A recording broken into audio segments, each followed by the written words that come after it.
So the next talk is boosting constraint on solving by unsat code learning. I assume that you are Chencheng. Yes. Thank you. So it's good to me to introduce myself. This is joint work with Parosh Abdulla from Unsat University in Sweden and Philipp from University of Regensburg in Germany. So let's first look at some background of our study. Our aim is to solve in constraint home process quickly. Of course, there's a lot of solvers. So our goal is also to improve them. So first of all, let's look at what is constraint home clauses. So the constraint home clause is in this format, and in the left-hand side of the implementation, it's relation symbol with its argument terms, and the right-hand side is a list of relation symbol with its argument term, also conjunct with a constraint. And this constraint could be any background theory, for example, linear integer arithmetic, or bit vector, or a combination of them. And all the variables, they were universal quantified. So let's go to a motivating example. So our work is mostly related to verify a program verification problem. So here is how we encode the program verification problem to constraint home clauses. And this is also one major application of constraint home clauses. And which means if this encoded constraint home clause is satisfiable, then this program verification problem is safe. And otherwise, if this is unsatisfiable, then this program is unsat. So here we actually can explore some property of this constraint home solver to solve this program verification problem. So the property is that if any subset of this home clauses is unsat, then the entire of this constraint home clauses set is unsat. So what that means here, we actually only need to find a subset of unsat course. Then we know this can conclude this all set is unsat. So we don't need to check all of them. So a concrete example also being shown here. For example, if you look at this program, if you set the x to be some negative integers, for example -1, then it will actually skip this while loop and directly to check this condition, and this condition true since it's -1, then it will reach the error state, which means we actually don't need to go to the while loop. And the corresponding CHCs also, like we don't need to actually check those two, but just check this subset, and we know it's unsat. So this is leading to an important concept. We call it a minimal unsatisfiable subset. I will call it MUS later on. So this is an example that we used before, and here we can say that 1, 4, 5, those clauses, it is only in this case.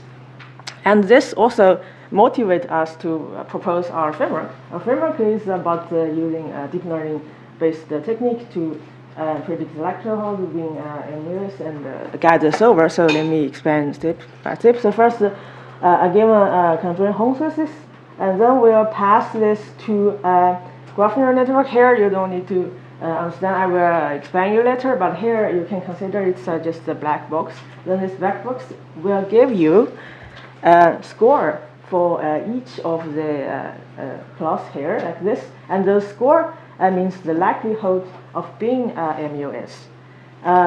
So when we have this score, then we can use this score to guide our home solvers.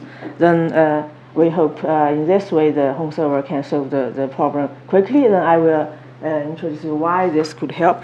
So for the home solver, at least in our study, they solve those home clauses by constructing a reachability graph. So if they can construct such a graph that's initially with some true states, then leading to the end of the node false, then they find a path from true to false, then it's unsat. So otherwise, if they check everyone, then they didn't find path from true to false here, then it will return sat. So we actually can explore that. So this means If you just build the graph by parsing this line by line, they have some chunks that's stuck in the 2 and 3, because in 2 and 3, we say here L1 imply L2 and L2 imply L1 back, because it's encoding the while loop.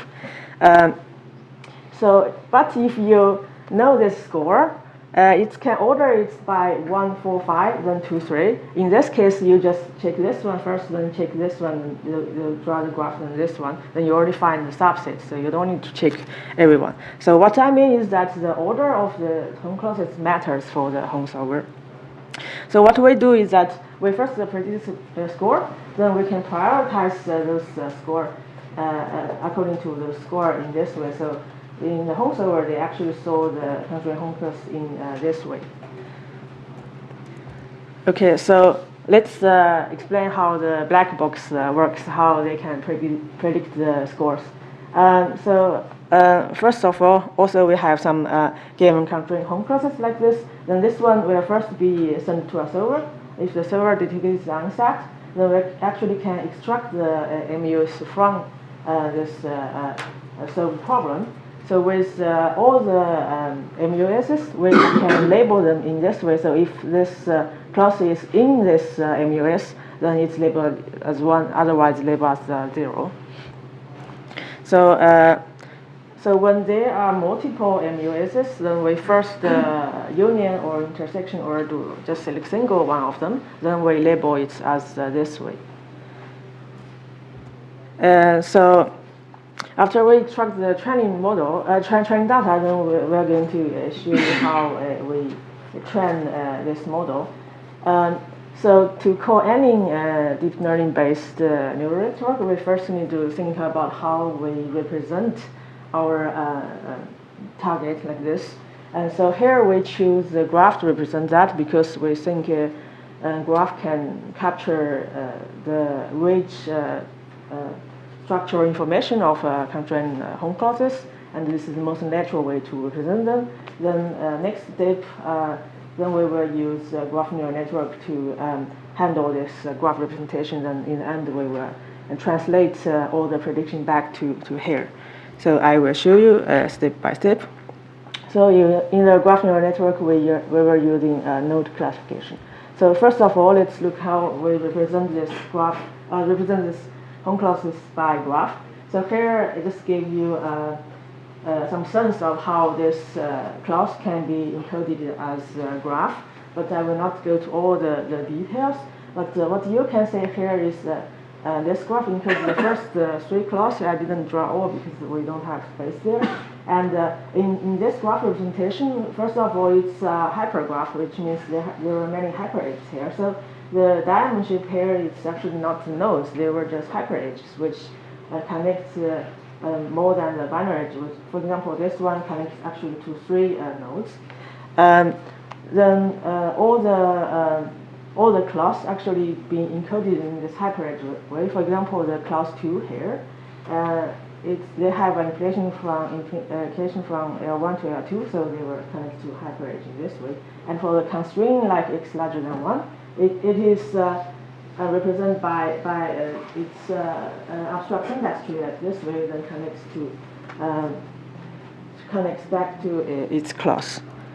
But we're mostly interested for the node classification in this graph is only the class node. We call it class node. They can be directly mapped back to those classes. Then in training stage, those class nodes, they have its labels. And in prediction stage, we actually predict the score on that. We know the score on that, and we can map back to here, then we can use them. Here is something we actually handle, and in our benchmark, it's much larger graph than I showed you before, but still we can identify some colored nodes. They were class nodes that we were interested in. Next, after we have the graph representation, then we go graph neural network to learn that. Here I will not expand this part. I will just briefly introduce you the graph neural network. The mechanism behind that is for our graph, when they want to learn the structure, that actually aggregate the neighbors of itself.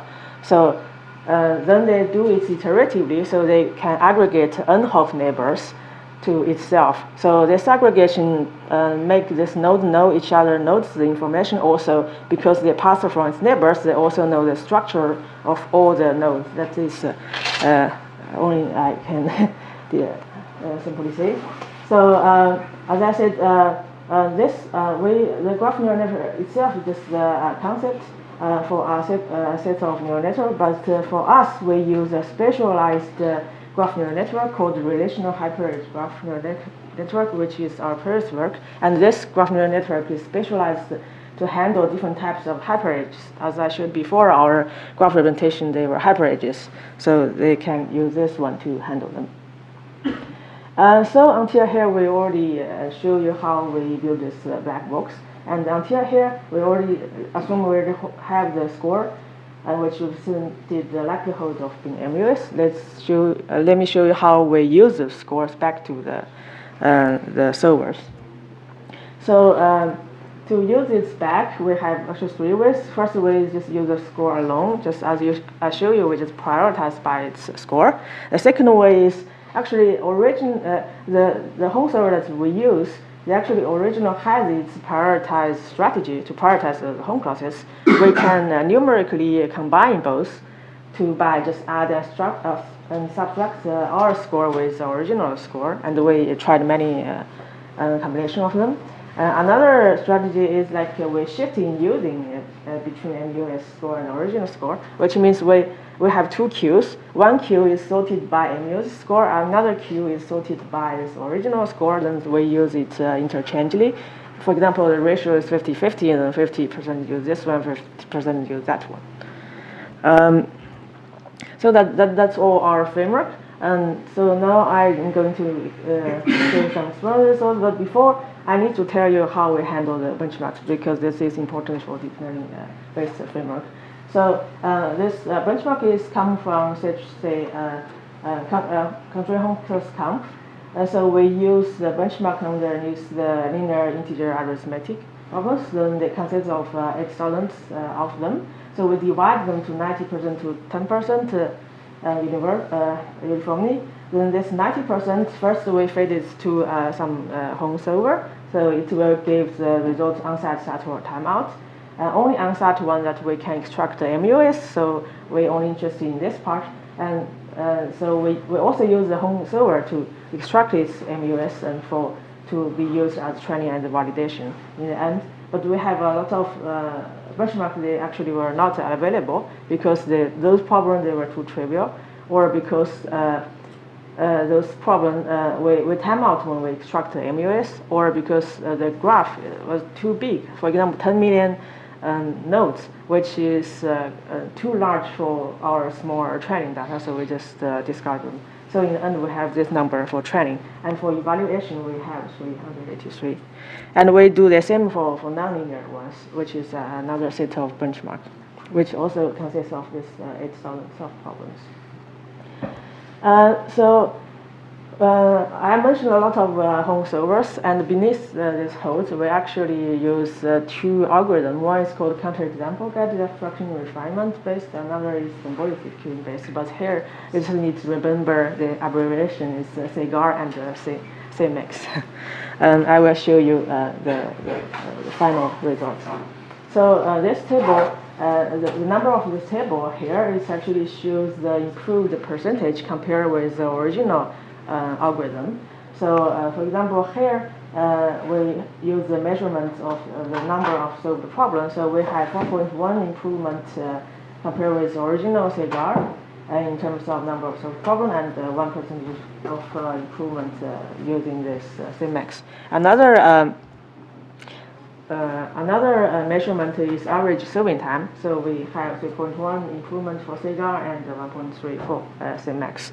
And we do the same for this nonlinear benchmark. So we still have a little improvement of number of solved problems, but for this actually large is 6.1. But for average time, we actually have much more improvement, 7.1 for CEGAR and 13.3 for SymEx. Finally, some takeaway. Yeah. Okay. finally, we have some takeaway message. First is that we already show that this graph neural network can be used to speed up our predicting, can be used to speed up our solver by predicting MUs. And more interesting thing that we want to show is that actually we figure out this graph neural network actually only can learn some simple patterns. And for difficult patterns, it's also very hard to learn. And it's actually only remember some difficult patterns from the training data. It's also some same feature like some natural language processing models. So for simple patterns, for example, here, they actually can recognize those nodes very close to this false nodes. So they predict them as in MUs. But for those two nodes here, it's also cross node.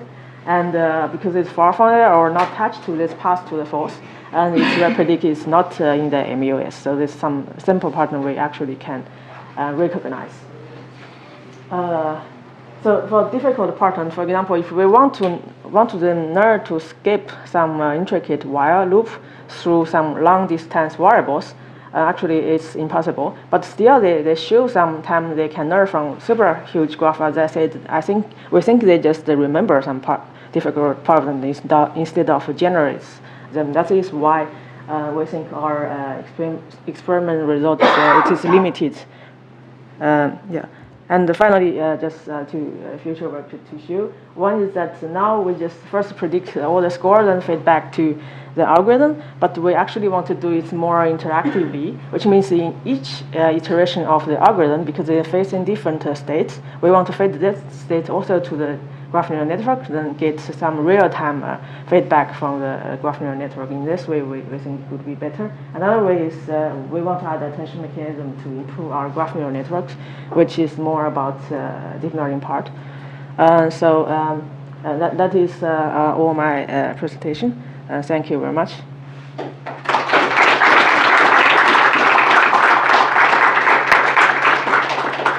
We have 2 minutes for questions. Very nice work, thank you. Thank you. Have you found that you might need more data to properly train the neural network? Is that your... Yes, yes. Or do you think? Okay. Yes. So, would it help to add extra edges to problems that are known to be unsat? Because then, presumably with more clauses, they remain unset, right? Yes. So have you explored this way of data augmentation? Yes, we actually explored it a little bit, but we don't. But those when we change the data, when we augment it, it's a kind of loss of its generative of self. It's become some weird stuff. It's far from our real application. So we didn't handle it in that way. But that is one option that we are going to do. Yeah. And symbolic execution of form clauses, this is new functionality of the form clause solver, or? Yes. Okay. Yeah. Good. Thank you.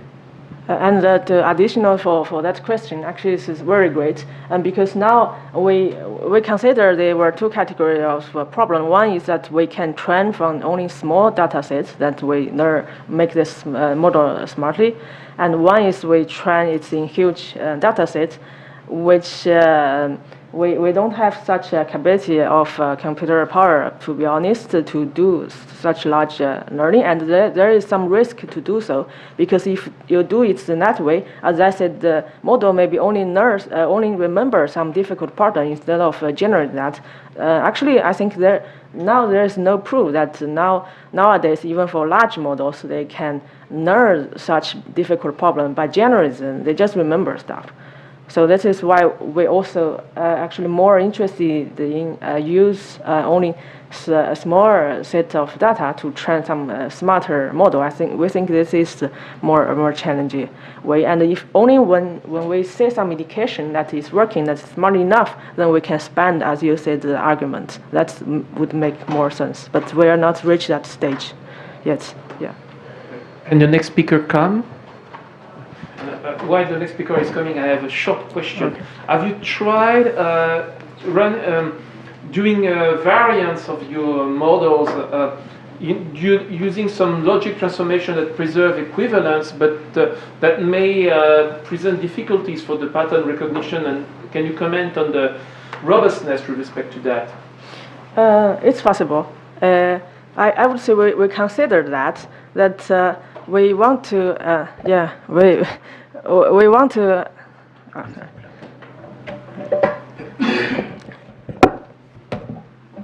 So we actually did that before. That we instruct everything to very small logic expression outside of this graph, but it turns out it doesn't work.